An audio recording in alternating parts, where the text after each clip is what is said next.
Abonnez-vous massivement sur notre chaîne Mati Couture TV et n'oubliez pas de cliquer sur la cloche de notification pour ne pas manquer la prochaine vidéo. Merci. Bonjour, bonsoir. Mbote na bino nyonso bipese kuta melbino.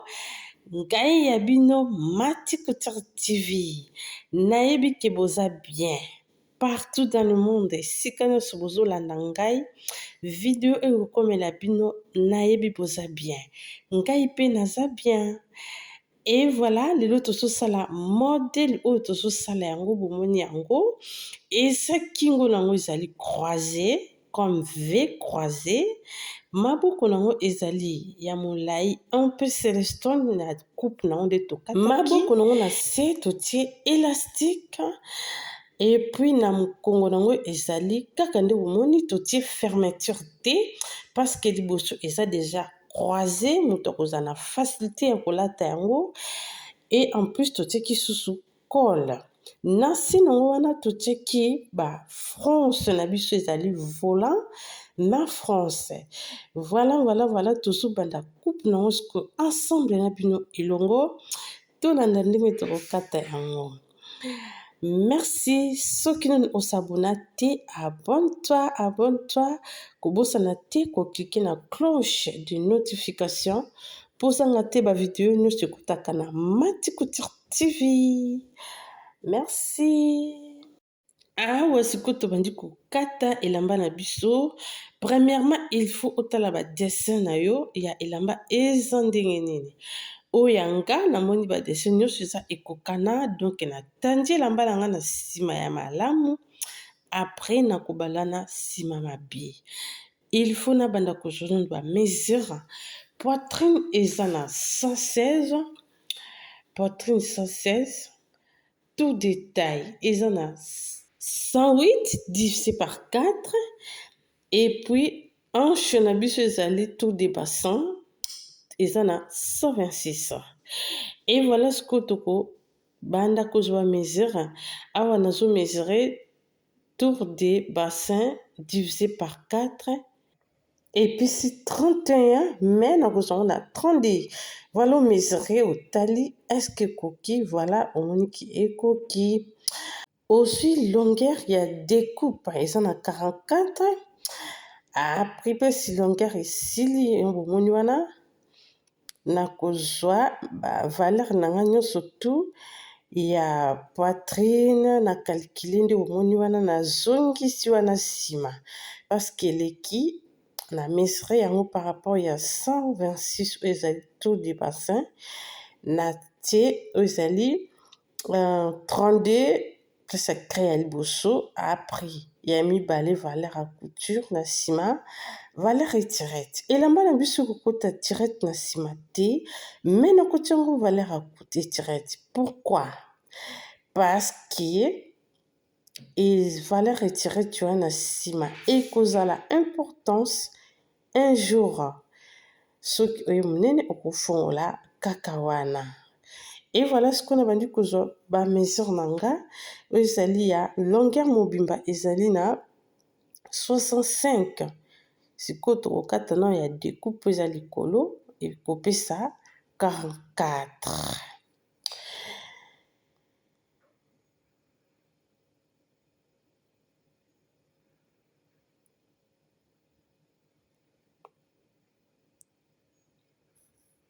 Et que ça la 44 on mesurer ba mesure tout 44 et suki wana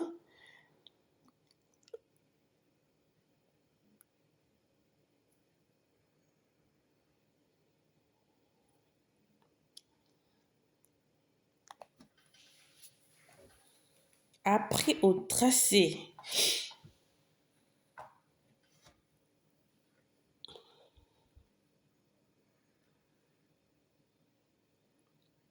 ce que tracé wana na likolo wana nazwi yango na 11 cm 11 cm na kiti à 3 cm.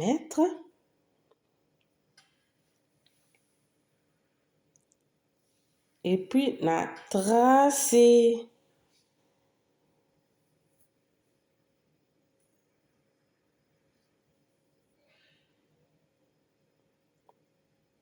Au tracé wana donc nazwi yango na 11 cm après na kiti na 3 na tracé nanga rondre wana.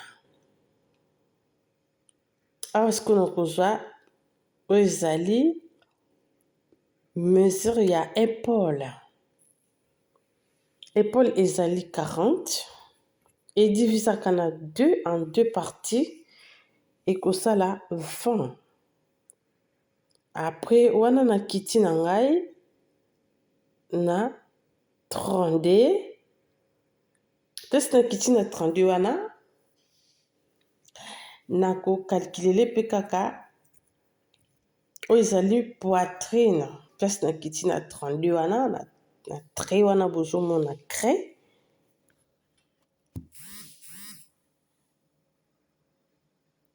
Après na se nango wana okalkule oyo ezali tour de taille. Tour de taille na nga eza na 108 divisé par 4 ekopesa 27. Donc tour de taille aussi edivisaka na 27 na 4 parties. Ndenge eza 108 et divisé par 4 ekopesa 27. Au calcul on a mettre riba aujourd'hui 108 divisé par 4. Donc voilà. Après oko mesurer oko na matisi po tout le monde a bien. Na matisi po tout le monde a bien. Après oko calculer on kana wana 27 na se wana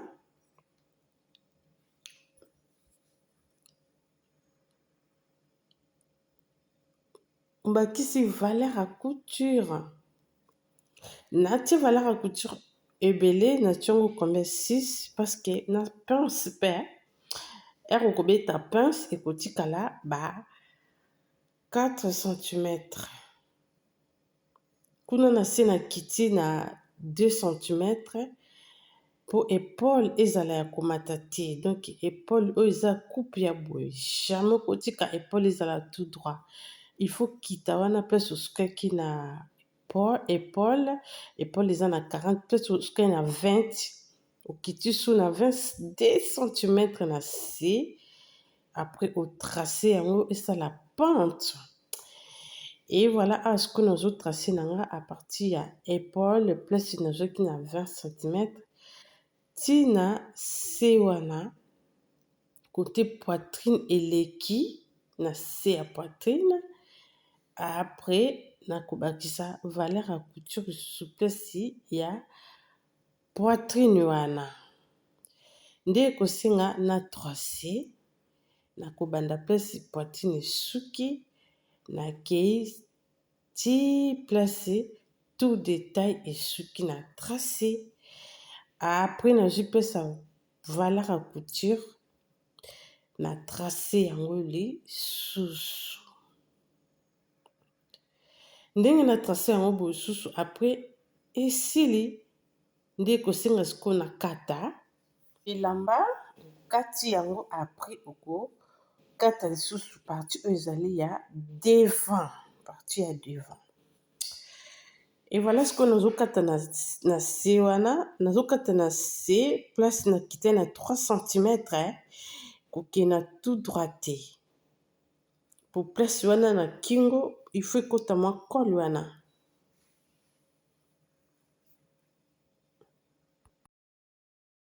Donc na linge kotia etirette na sima.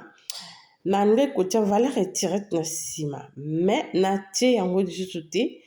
Pour ekata makaka direct mbala moko. Voilà au kati na yo elamba na bomoni valeur à couture eza vraiment belle. Tango ko sala lisu pince et ko kita nango ko sala ba 4 cm ekolongwa wana donc ere osala pince ekolongwa ekotikala ba 4 cm comme ça yango nde ezali ba valeur ya couture. Et voilà ce qu'on a calqué yango mpona kata partie ya devant nakozwa nini nanga na matisi mwa mokie wana etikali 2 cm na se wana po eza valeur ya pince ya mopanzi. Soki otie yango tosali pince na mopanzi elamba ya devant ekomanki. Donc il fallait obakisa 2 cm na se po emanke te ekokosala pince. Voilà bomoni natiki espace wana eza ya bavaleur ya ba 12 cm. Eza valeur ya 12 cm.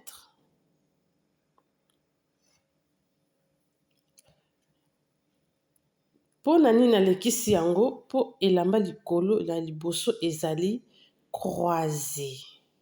Il faut lekisa po okata croisé boye te kaka na mesure normale ekosimba te. Et après na calqué nanga na kiti wana mbala moko nasali mwa rond wana na ko calqué yango sikoyo tout après na kokata.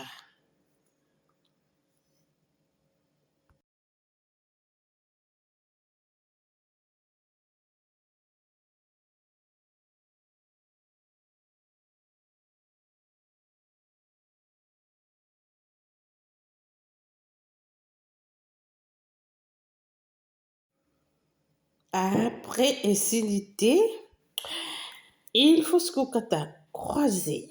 Les alliés à partir à devant, au tiba trait, place au soukeli, place c'est parti à dos et soukeli. Au tracé wana, au longoli, sikoyo. À partir ya wana, place 8 cm soukeki côté ya, pardon, 11 cm. Ezali na likolo wana place mètre ezali na likolo wana kiti na 21 oyo ezali v v nyonso tu oyo eza v normal bakita yango na 21 na kiti na 21 na trait wana. Après il faut tracer oyo ezali v côté ya likolo nano tout d'abord likolo. Et nini okosala pour soit croisé na yo, il faut okita lisusu wana na kiti na 21 esali v après sikofuna kita place ezali ya 20 ya v oyo ezali croisé na biso siko okiti yango kambala moko dès kozokita yango kokita yango na ligne oyo wana to trace ya liboso te kitela siko place elamba esukeli après okati.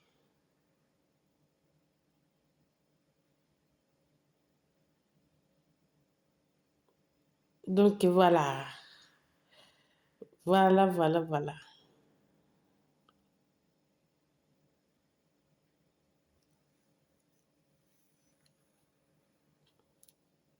C'est bon, awa. To s'élever. Nisko to sala. Na lingi na sala ke na séparer yango. Butala ndenge ni ko sala croisé.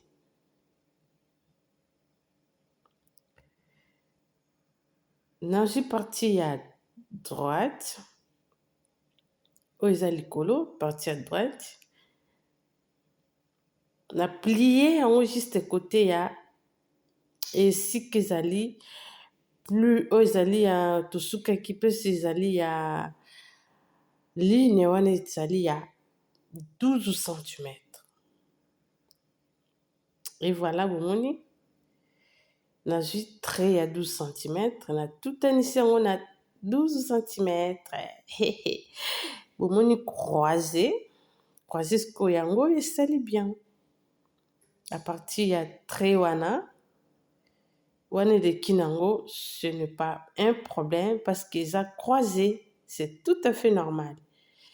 Moni vesco na likolo pe kingo esali bien. Et voilà ce que tokokata partie oyo ezali ya elamba ba partie mosusu. Voilà. Tozokoba yango bomoni V wana ndenge esali croisé esali pe kitoko croisé nango na batri nango. Awa siko tozokata partie ezali ya volant. Partie ya volant tokotia yango France. Il faut to calculer na C awa. Ekopesa combien? Nombre ekopesa awa yango tiko tokokatela ni na biso. Bandi na biso ezali ya France. Tozi mulai eza 65. Olongoli 44. Ekopesa biso ba 31 oyo ezali partie ya C. Ya wana sikoyo kosenga tokata. Wana sikoyo faut mesurer tout autour nango wana ndenge nazo mesurer epesi combien. Donc wana epesaki nyonso epesaki ba 44. Supposons soki epesi yo 20, il faut multiplier yango par 4. Nde yango okokatela partie no ya C po esala yo France na yo.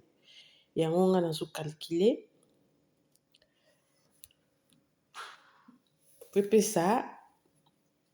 Epesa nombre oyo nga nako katela. Mais il faut eleka monene po ekokota France. France ezalaka, il faut lekisa ba partie ya ebele. Kitende ya mulai kaka. Ya mulai okati yango mpenza po wando beta no France. Il faut calculer. Asko nazozwa 31 cm oyo ezali ya C. Donc voilà, tozo continuer.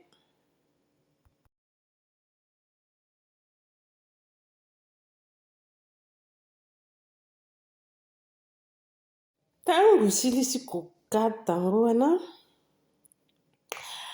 il faut sikoyo o mesurer ba partie na yo est-ce que ekokoka na France bi ekoka te. Il faut kata yango na partie ya dos na ya devant. Soko plier yango, il faut ezala plier par 4. Partie ya liboso mibale, partie ya sima lisusu mibale. Awa siko nazosala nazokata maboko. Nazwi elamba na plier yango en 4 parties. Pona kata maboko nyonso mibale ndenge moko. Nazwi longueur ya manche eza na 72. 72. Po efacilité yo ou bien nga okozwa kaka partie ya 2 ya dos okataki okalke côté ya sous-manche, côté ya manche wana pe sokokata okalkile nanu boye. Okalke, pardon, nanu boye. Après nakolongola oyo ezali 2 cm na C wana côté ya mapeka. Après au tracé. Olongoli ka na C côté mapeka na likolo ko bouger te na C pe côté na C pe na ya mapeka wana ko bouger te. Donc o calculer ka côté ya mwanyana. Pona nini olongoli 2 cm okotongela elamba na yo moto alati yango evimba te. Donc nazozwa longueur tema elamba longueur eleki molai na mati. Et puis wana okosala yango kaka sous forme ya célestone. Po ekokota élastique wana na C. Donc ekota élastique ekosala bien na C wana. Na place wana nde okokota na yo mokie place likolo wana. Okoti na yo. Après obimi. Pour ce kota tina se et que ça la bien terre au élastique et que kota bien te. Et que kota nango mais élastique vraiment il faut benda na ba plus quoi. Voilà yango sikoyo kokata yango bongo après okotie élastique na se. Après okokata na yo. Donc sikoyo nakati maboko ezotika sikoyo tokata doublure. Col ekokatama na nsima ere elamba nyonso ekomontame tout esili après tokocalcule rond nyonso ya kingo esali combien yango ekopermettre ke nakatela col. Vraiment tomoni siko maboko ndenge ekatami bomoni ezwi sous forme ya célestone parce que na si eza efongwama na se wana ekokota élastique. Donc plier yango ou bien oti doublure nde okokata okotie élastique no ekofanda très bien na elamba na yo. Élastique tokotie koza dimension ya 3 cm. Et voilà sikoyo awa tobandi kosala montage. Nakataki pe ba doublure. Après natie thermocollant natie juste mokie na nsima parce que ekokota col wana ekokota lisusu thermocollant yango natie mokie na nsima natie so mokie na v ere okopose doublure esala makasi. Et voilà siko awa na partie ya devant ndenge bomoni natiaki thermocollant yango wana na partie sikoyo ya dos oyo eza dos okobalola kaka mipandi okotonga kaka mipandi opiquer tous les deux côtés piquer na gauche et droite pareil na partie susu ya devant okopiquer susu kaka mipandi nyonso mibale. Voilà.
Awa sikoyo ezali partie oyo ezali nazotia na kingo sikoyo place okitaki v il faut calculer mesure place col ekobanda na place col ekosukela po otonga sikoyo partie ya croisé ndambu okotonga ngo nyonso te. Donc voilà. Après nous surtout repasser yango très bien. Awa sikoyo ezali partie oyo ezali ya devant. Voilà sikoyo tokotala ndenge nini tokokangisa croisé wana. Croisé il faut ekangama po esala croisé na biso. Croisé ya bien. Et voilà vraiment eza modèle moko bien. Okoki kosala ngo pe en robe nango okosala pe yango na robe taille oyo eza ekita ntina se, okolatela yango na jupe ou na liputa. Donc wana sikoyo na liboso tozwa 12 cm yango wana place tolekiselaki oyo ezali ya partie ya croisé 12 cm. Il faut soit 12 wana place ya 12 moko oye opose yango wana place ya 12 awa place esukeli oye sikoyo otutanisi yango wana 12 na 12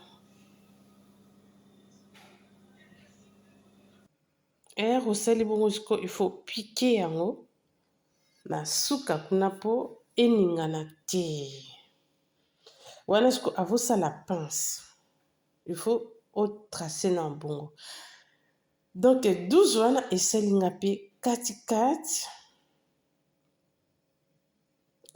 oyo ezali ke place na kosukela 12 na nga ya pince.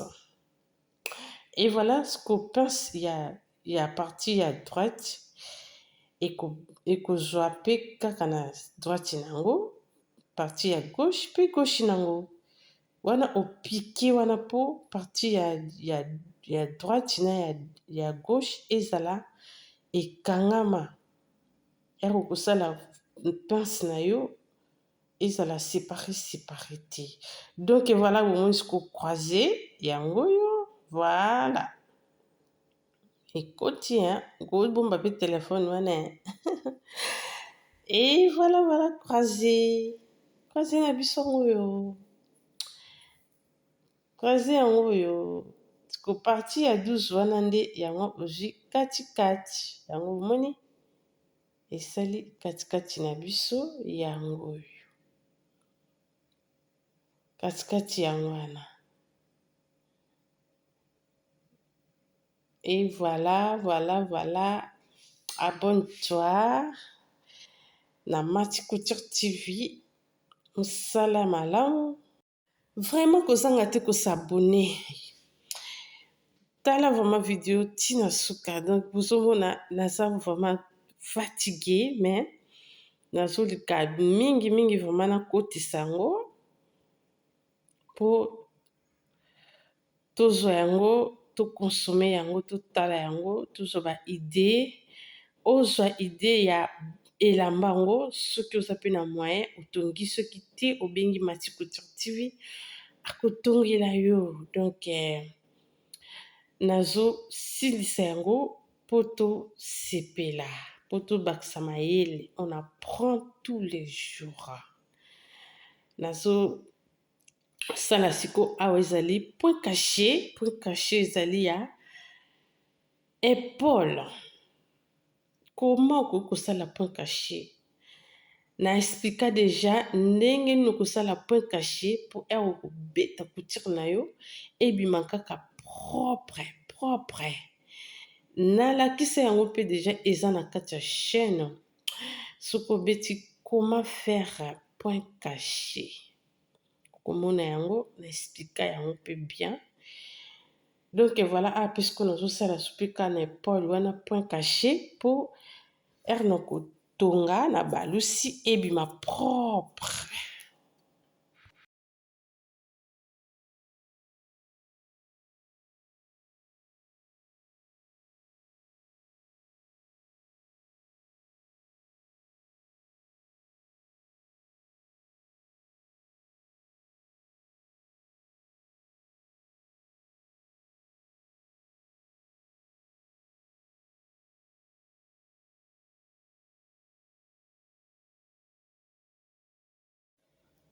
Et yango ebomoni ebimi propre. Ebombi salité. Voilà. C'est tout nickel. Ebombi vraiment salité. Oh ebomba salité te. Eh maman. Bombaka salité tala yango ebimi propre. Oni. Ebimi propre liboso tina sima. Et wana osali tous les deux épaules osali yango point caché. Nyonso mibale. Donc, il faut autant que la main très propre. Parce que nous avons mesure ezali na sali la pince. Na kiti na pince na ye, eza na 34. Wana na zui 12 cm. Voilà, na zui 12 cm. Donc, ba mesure elle dépendra par rapport à la poitrine. Donc, on a kiti na 34, donc na ebiki moi na poitrine eza moins minene. Yango bomo na zui na 12 cm. Écart wana 12. Voilà. Wana siko na jusqu'au na longoli 2 cm. Il faut longola. O longola 2 cm wana. O kiti lisusu na 2 cm. Pourquoi to kiti na 2 cm? Oko betango juste te. Parce que erokola tango mabele non et ko fanda bien te na pince. Il faut kita wana na 2 cm. Kuna susu na suka kuna okitaki na olongolaki 2 cm po ezala mo quart mo wana mokie ekokofandisa poitrine na yo efanda bien. Et voilà, tosali kuna toyesu tosali awa ndenge moko.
Na se wana oyo na pese nazo tracer, il faut que tozalaka 1 cm.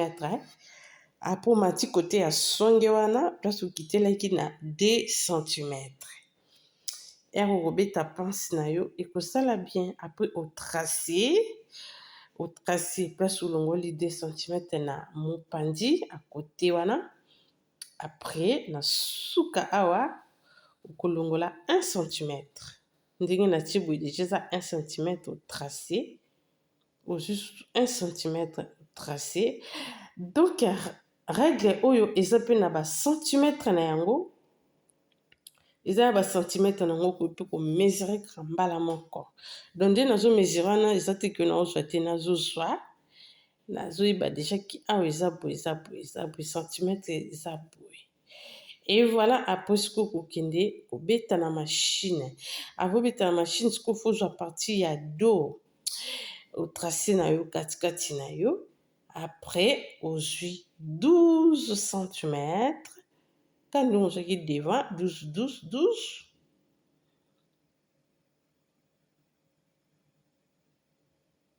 Après omati ndenge omati wana siko ezali ke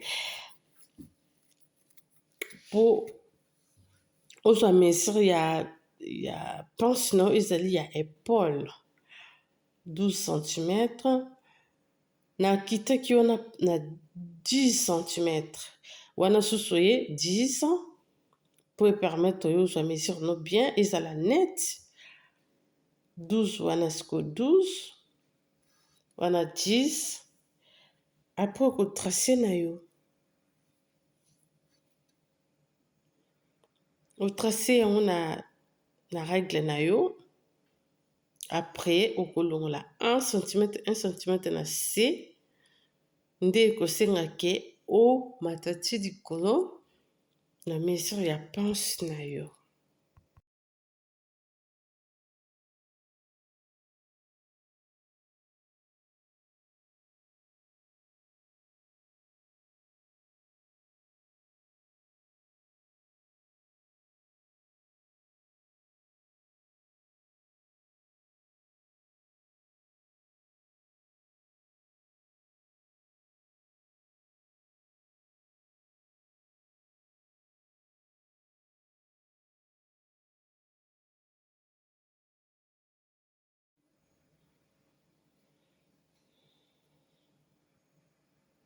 wana nazwi yango millier à partir ya katikati ya trait wana nde na trasaki tout droit nazwi millier après nazwi 1 cm na se et na likolo wana nazwi yango 1,5 nazwi 1,5 mpo ekota mwa moke na mokongo esala mwa bajare. Voilà, okoki kozwa mpe na 1 cm place wana ekosala mpe kaka bien, mais soki ozwi 2 cm na nsima ekomake elamba parceke eza déjà bien calculé. Wana sikoyo après oyo kobeta na pince na yo il faut ozwa yango boye olandi batrait na yo osali pince.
Et awa sikoyo kosenga okanga poitrine,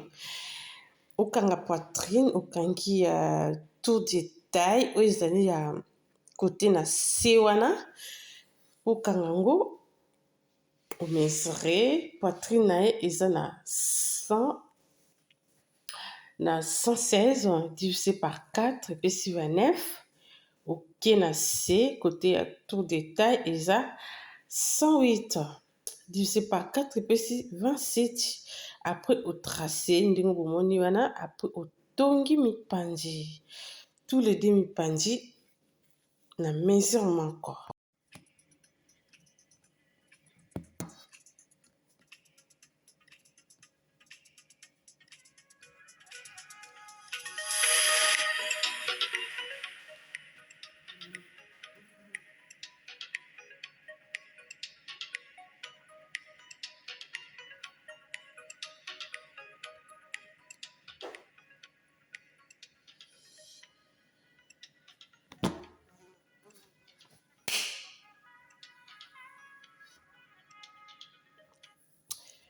Etango osilisi wana orepasi awa sikoyo nalingi nakotisa fronce ezali parti ya se nabetaki yango deja toyebi nde tobetaka fronce il faut beta yango na deux fils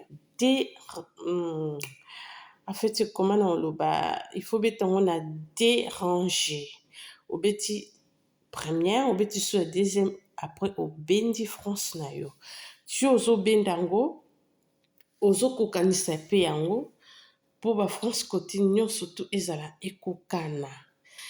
Et voilà ce que awa nalingi na pose yango nazopose sikoyo oyo ezali France nazopose yango nazwi nsima malamu natie na se na pose yango likolo ya elamba. Donc eti nakangaki wana nakangisi kaka mipandi kote moko après eza sikosepare ndenge eza separe boye ere France kosila après nakangi mopandi mosusu wana.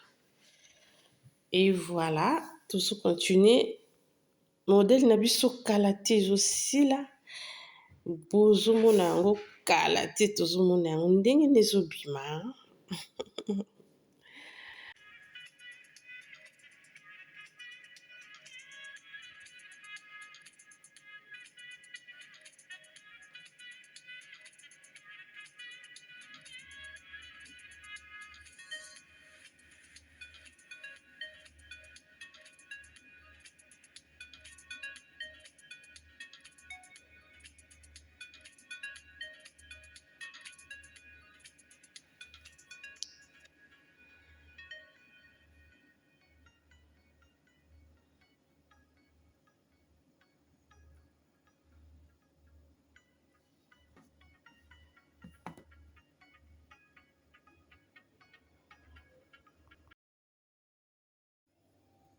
Et tant ozosala ozobeta France na yo ozopose yango il faut oarrangeaka koarrange ça veut dire il faut kokanisaka yango nyonso ezala ndenge moko mpe limite moko omoni nga nazorange yango après na mesure na partie ezali ya se mpo natala estce c'est bon ekokani ou bien ekoki te soki namoni ke France eza kaka molai nakosenga nakita lisusu nakokita vraiment mpo nyonso ekokana.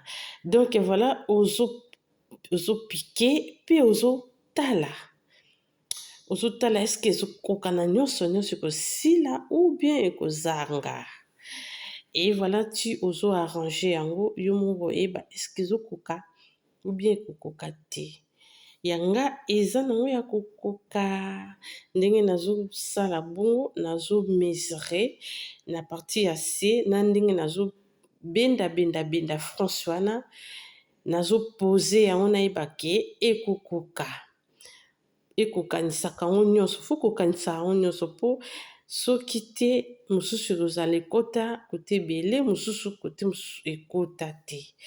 Donc voilà tocontinue toconsommer yango vraiment vraiment.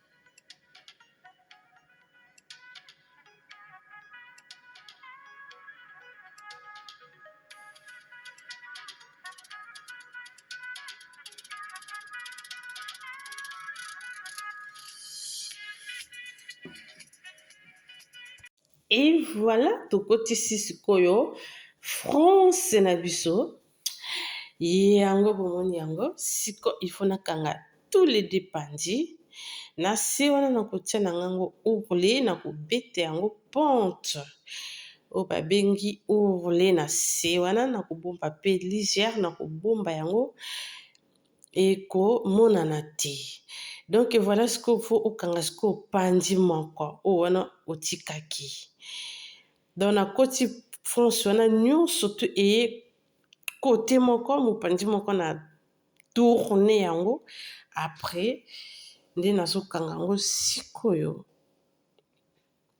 il faut kokanisa place France ebandi okokanisa tous les deux parties il faut kokanisa yango mpo so okokanisi yango te kozala kitamata ekosala kitoko te et wana otrace na yo après okobeta couture.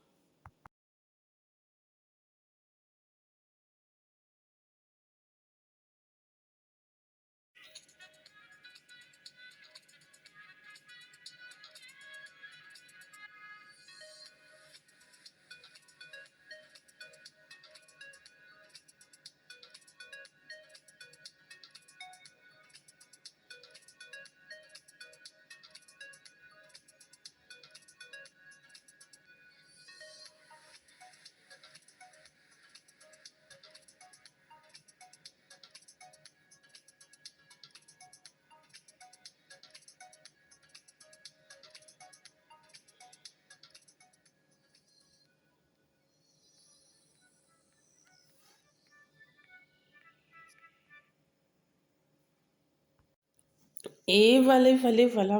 Et l'ambiance aussi là. Donc voilà.